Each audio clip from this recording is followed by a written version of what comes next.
Cordial saludo, mi nombre es Luz Denny Rivera Vargas. A continuación presento el desarrollo de la actividad número 2, fuentes de energías alternativas enfocados a partir de la biomasa. ¿Qué son energías alternativas? Son fuentes de energías limpias, inagotables y crecientemente competitivas.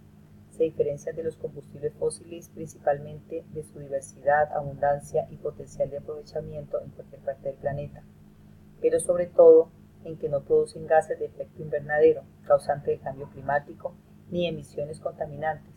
Además, sus costos evolucionan a ser más bajos de forma sostenida, mientras que la tendencia general del costo de los combustibles fósiles es cada vez más alta y contaminante. Además, son una oportunidad de futuro para el planeta en aras de minimizar las emisiones de CO2 a la atmósfera y el calentamiento global causante del cambio climático. Entre las energías alternativas renovables tenemos la solar, la hidráulica, la eólica, la mareomotriz, la geotérmica y la biomasa. La solar es obtenida a partir del aprovechamiento de radiación electromagnética procedente del Sol. La hidráulica es aquella que se obtiene del aprovechamiento de las energías cinéticas y potencial de la corriente del agua. La eólica obtenida a partir del viento, es decir, la energía cinética generada por el efecto de las corrientes del aire.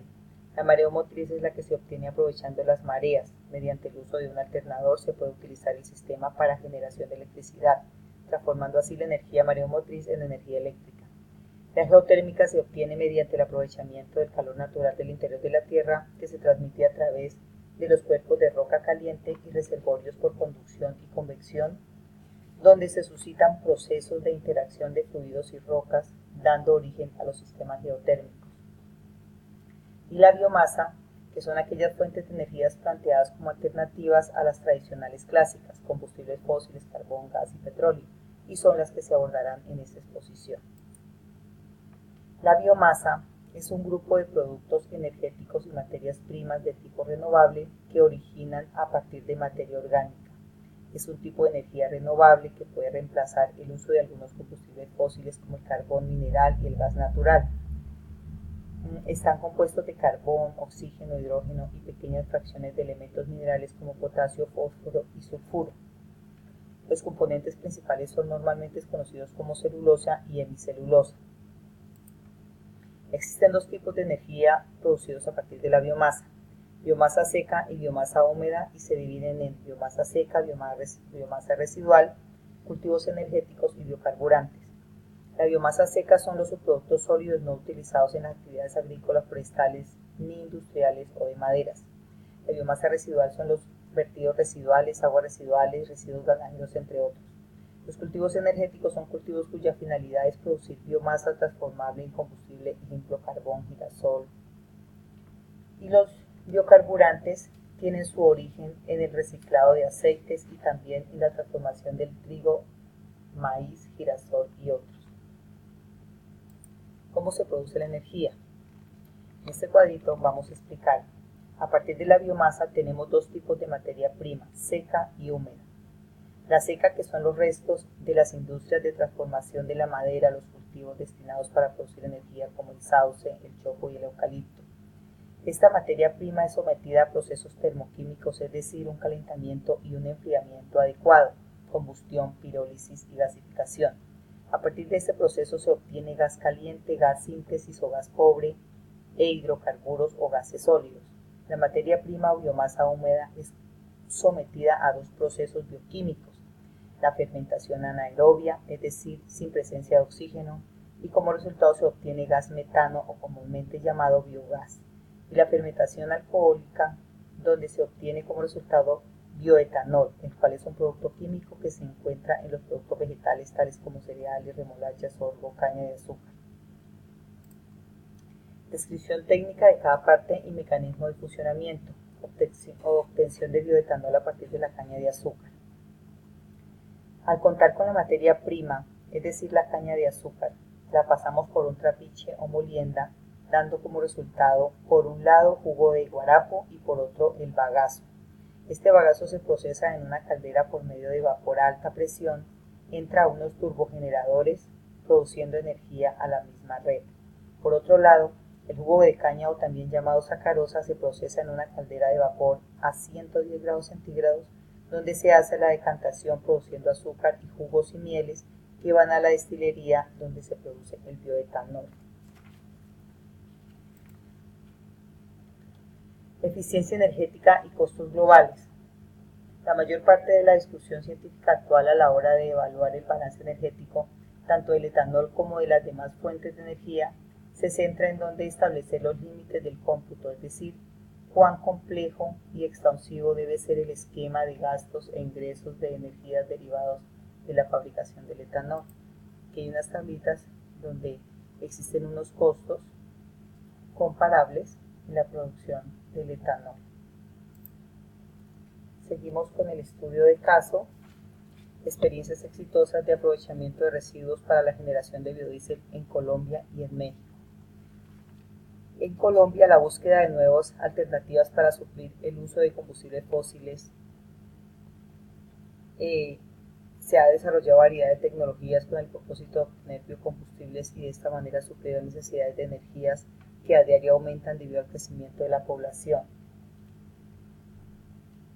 En ese sentido, el trabajo articulado en nuestro país de todos estos actores provee y asegura la plataforma y condiciones de mercado del biodiesel. En la actualidad, Colombia cuenta con 9 plantas productoras de biodiesel de primera generación a partir del aceite de palma que se encuentra en operación localizadas en los departamentos de Atlántico, Cesar, Cundinamarca, Magdalena, Meta y Santander. Las 9 plantas suman en total una capacidad instalada de 591.000 toneladas al año. La integración de los productores de palma, quienes proveen las materias primas, los productores de biodiesel, empresarios del sector transporte como consumidores principales, legisladores, gobernantes responsables de la creación de leyes y reglamentos, así como de la vigilancia de su cumplimiento, universidades y centros de investigación dedicados al desarrollo tecnológico, pruebas de calidad y desempeño del biodiesel, hacen que este trabajo articulado de todos estos actores provea y asegure la plataforma y condiciones del mercado del biodiesel.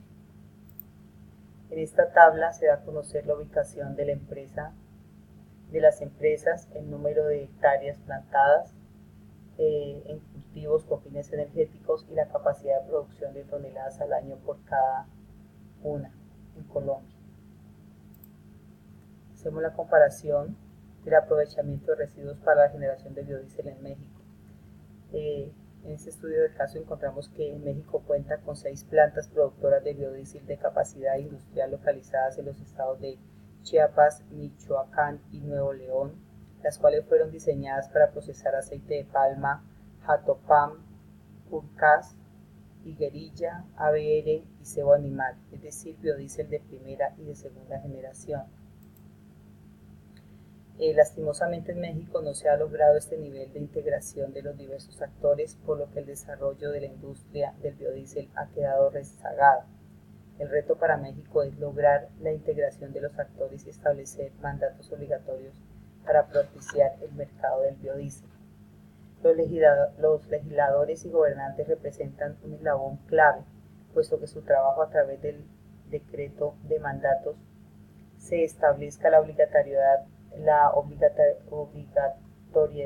del consumo de biodiesel aseguraría la demanda y por ende la oferta del biocombustible. Asimismo, es necesario que se apliquen incentivos para los productores de cultivos bioenergéticos para producir biodiesel. Debido a que se requieren de 3 o más años para las primeras cosechas, esto ocasiona que durante los primeros años los productores no logren obtener ningún ingreso, lo cual desmotiva el sembrado de oleaginosas no comestibles. El reto para México es lograr la integración de los actores y establecer mandatos obligatorios para propiciar el mercado del biodiesel. Aquí hay una tabla de la ubicación, la capacidad por día, la materia prima, el inicio de operaciones y la capacidad instalada en México cuando funcionaban estas plantaciones. Seguidamente vamos a contestar la pregunta de energías renovables y los efectos climáticos e impactos ambientales.